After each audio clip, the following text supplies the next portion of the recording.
Hey everybody, I recently found this old bit of tech I've had sat in a drawer for a long time, and this has got to be one of the best little devices from the past that really should come forward into the future.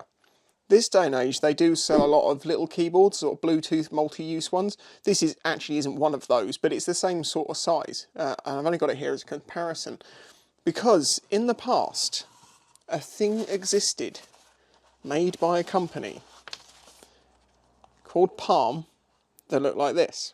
Now, before I show you this, if you don't know what Palm is, Palm Pilot computers. Oh man, you thought you were so cool back in the day when you had one of these.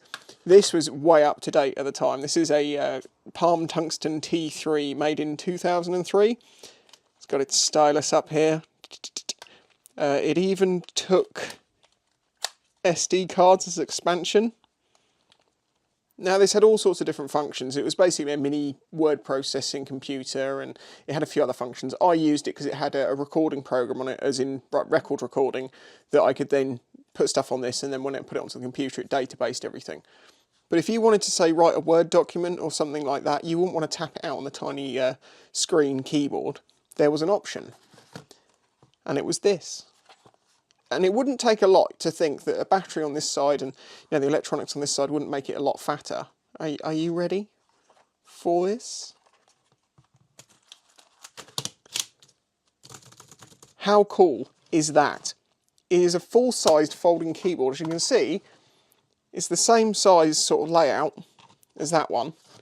There are a few extra keys down here. Tape away, tape away. Oh, forgot. That's where you docked it on, and then you can sit and you can write your Word document on the train or whatever, and then when you need to go you can just take that off, close that down, pull these sliders out, fold it up, and that's it.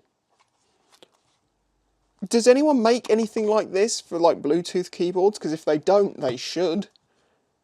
Is that not the most awesome little travel keyboard you've seen? If you agree, hit the like button. Subscribe if you're new here, and if you want to help support this channel, please consider doing that through Patreon. I'll catch you in the next one. Bye bye.